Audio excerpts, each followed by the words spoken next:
You're listening to the International Moving Podcast, your guide to moving to another country, brought to you by SDC International Shipping, LA's finest.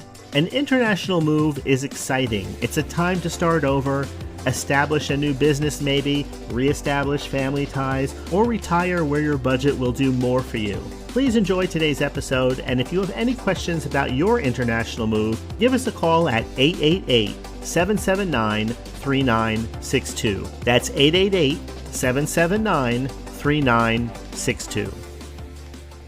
Welcome back, everyone. This is Jim for SDC International Shipping. Great to be here with you today. You're listening, of course, to the International Moving Podcast, your guide to moving and living in another country. And last week, we talked about the cost of living for expats. We talked about Mexico versus the United States, what's cheaper, what isn't, what's comparable. Today, we're going to be talking about the UK versus the United States. Now, relocating to a new country, let me just say this right up front. It has never been as easy as it is today, especially if you work with a company like SDC International Shipping. This is what we do. This is what we specialize in.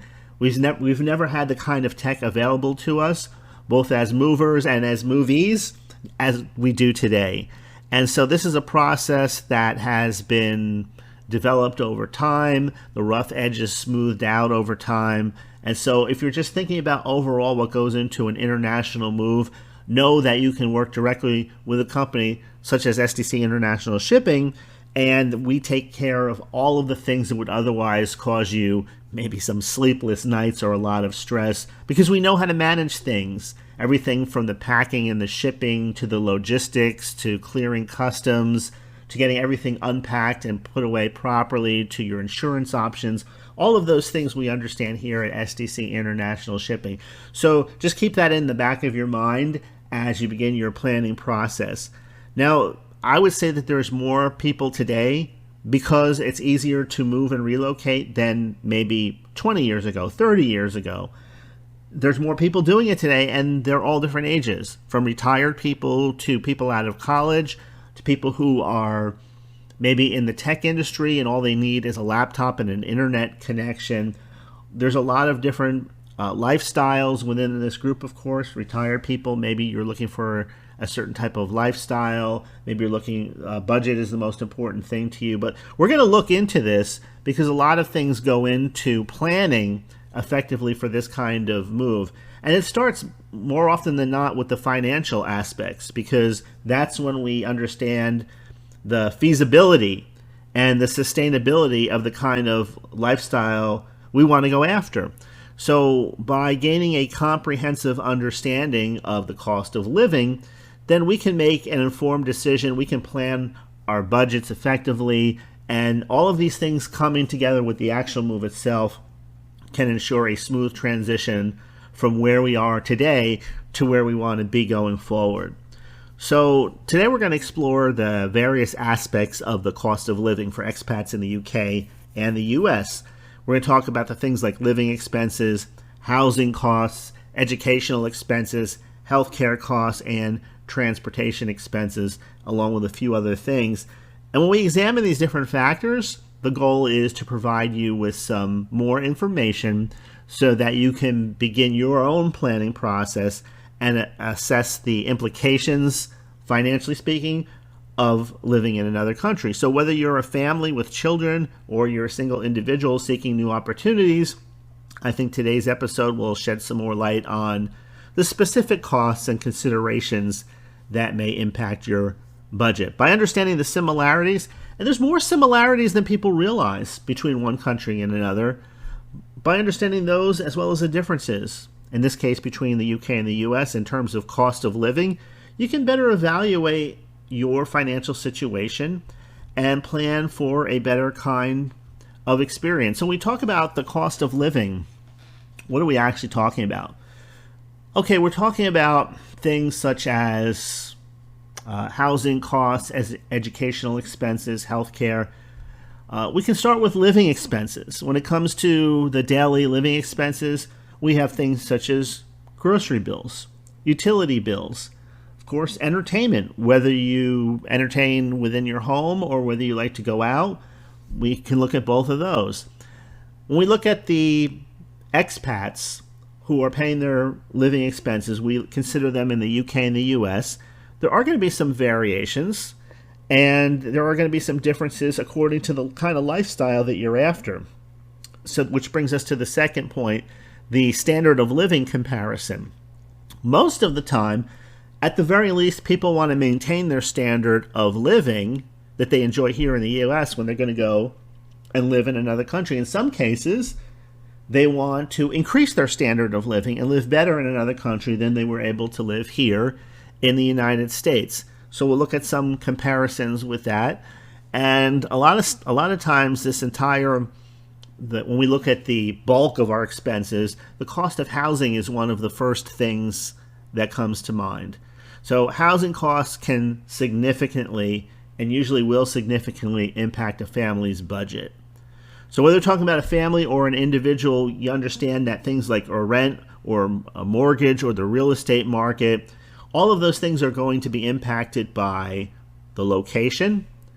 Somebody could just say, for example, if they were coming from the UK to the US, well, what's a good place to go to in the US where I can enjoy a nice standard of living or a comparable standard of living? Well, it's a huge country. Of course, if you decide that you want to live on a beach or on the water or on a bay or anywhere in an area like that, you're going to probably be paying premium prices, as opposed to maybe you want to settle down in the Midwest somewhere or in another location or north. I mean, there's just so many differences when it comes to what people are looking for, and those differences, of course, are going to impact the bottom line, your budget. Next, we have the cost of education for expats who have children. Then you're also going to factor in the cost of education. Are they going to go to a public school? Are they going to go to a private school? Unlike moving to a country where there is a different language, then you don't have to worry about that. That's not an issue. I know sometimes if people are moving to, let's say, a country like Mexico and they have children with them, they'll pay extra so they can send their children to an international kind of school that uses an education curriculum that comes from the United States or another English-speaking country. So there's the cost of education. And then healthcare, of course, is always a consideration. I know that I made friends with expats coming from the UK to the United States. They actually came here to start a business, but they did tell me that, yes, although healthcare was part of the public system where they were from, and they lived, I believe, north of London, if I remember correctly, but they were telling me that most of the time there was a waiting list for things like operations, unless it was an emergency. But if they wanted immediate health care, sometimes they would just take out their credit card or write a check, and they wouldn't have to worry about long lines and that type of a situation. So the healthcare is a little bit different in the UK than it is here in the United States. Next is cost of transportation. Of course, if you want a car, a vehicle, a truck, multiple vehicles, you have the cost of transportation, which includes everything from the car ownership to insurance to fuel to expenses and upkeep. Whereas if you're in, let's say, a metropolitan area, maybe you can just opt for public transportation. I know that one of my friends was recently telling me he lives in a small city and he doesn't really use his vehicle as much as he used to, and he really began weighing the costs of walking to the supermarket or taking even an Uber there on occasion, as opposed to paying high insurance and the cost of maintaining his car as he's getting older.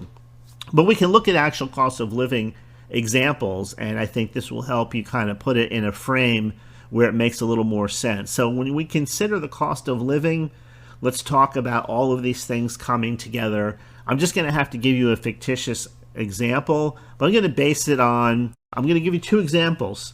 First, we'll look at 2 adults and 1 child with average income. So, on average in the UK, 2 adults and 1 child with average income, monthly living expenses for this kind of family can range anywhere from $3,000 to $4,500. Again, we're just talking about averages. Some will be less, some will be more. Housing costs, including rent or mortgage payments, can range anywhere from, at least at the time of this recording, $1,500 to $2,500 per month, depending on things like location and property type. Education expenses, such as school fees, can range from $500 to $1,000 per month. Healthcare costs may average around $500 per month, considering the insurance premiums along with out-of-pocket expenses. Transportation expenses, including things like fuel and public transportation, again, we're looking at averages, can range from $300 to $500 per month. So that'll give you a snapshot of 2 adults and 1 child. Of course, you add another child or more children, of course, that number will go up. All right, example number 2, a single adult individual. The cost of living in the UK on average for a single adult may range from $1,500 to $2,500. Housing costs, whether renting a studio apartment or sharing an accommodation, can range anywhere from $800 to $1,500 per month. Education expenses may not be applicable in this case, but healthcare costs, including things like insurance and healthcare services, can average between $300 to $500 per month. Transportation expenses, such as commuting and occasional travel, can range from $200 to $400 per month. So by carefully analyzing these cost factors and considering the individual circumstances, an expat can make a better decision about things like their budget, the lifestyle choices they want to pursue, and the overall cost of living in the UK or the US. And it's crucial, if you're an expat or going to be one, to research specific costs, evaluate their income level, and then prioritize their financial goals to ensure a comfortable and sustainable living experience. I know sometimes when people plan, they plan with best case scenarios in mind. Of course, there's always hidden costs, things that we're not considering, things that we don't realize, things that we don't think about when we get there. There are also other things that can happen, such as a loss of job or sudden loss of income. I know you don't like to think about those things, but somebody said this to me a long time ago and it stuck with me. They said that true wealth can be measured not by how much you make, but by how long you can maintain your current standard of living with zero income coming in. Just something to, again, put in the back of your mind. Now, we can compare different places in the UK, because sometimes we just talk about the UK. Whenever somebody says that, the UK, I always think of England, number 1. But remember, when we talk about the UK, we're talking about Wales, we're talking about Scotland, we're talking about England, and we're talking about Ireland. Now, when we look at Wales, the Welsh capital, Cardiff, has living costs that are only about 60% of those in London as of 2023. That's quite a difference. So if you're going to look at your overall budget, you get more out of living in Cardiff. You know, your money's going to go a lot farther, and you want a city type of experience than living in London. London has always been expensive. London is sort of like New York is, and like Paris is. I mean, when we look at these big cities, or LA or Chicago, of course, these are the places where everything seems to cost a premium price. Whether we're talking about just putting fuel in the car, or getting lunch out, or paying rent or mortgage, and anything in between, of course, those places are always, we're looking at premium types of prices. But there are other, if you like the city experience, you're not limited to just these big high-ticket places. And Cardiff is an example of that. Rental prices in London are at least double, in most cases, of what they are in Cardiff if you look for comparable properties. Now, living costs in most Scottish cities are around 10% cheaper than those in the most popular UK cities. So living in Scotland, according to what I see on paper and according to what I've heard, not actually having been there myself, is allegedly 30% cheaper than setting up shop in London. Overall, we're looking at big picture, okay? Next, we can look at Scotland. Scotland is, I'm sorry, did I say living in Scotland is about 30% cheaper? Yeah, living in Scotland is about 30% cheaper. I'm just reading an article right now as I'm recording this. All right, let's talk about Scotland. Overall, Scotland is about 30% cheaper than the UK, than England. And mainly, this comes down to lower housing costs, lower rent. And the Scottish capital of Edinburgh, they say, has some of the cheapest places to live in the country. University tuition fees are far cheaper in Scotland, and if you live and study in Scotland, there are no tuition fees at all. Scotland has a different type of tax system from other parts of the UK, and those earning up to about £24,000 will pay less tax than if they live in other parts of the UK. Now, England, the rest of the country is going to be a whole lot more affordable than London. And the southeast of England in general, although it's still far more costly than, let's say, the cheapest places to live in Europe, according to one source, cities in the north of England, Scotland, and Northern Ireland are generally less expensive than cities in the south and the Midlands of England. Again, according to one source, cities in the north of England, cities in Scotland, and cities in Northern Ireland are generally less expensive than cities in the south and Midlands of England. Ireland, another option. The average cost of living in Ireland really isn't more or less expensive than overall the United Kingdom. Dublin is probably the most expensive city in terms of lodging costs, rents, and so on.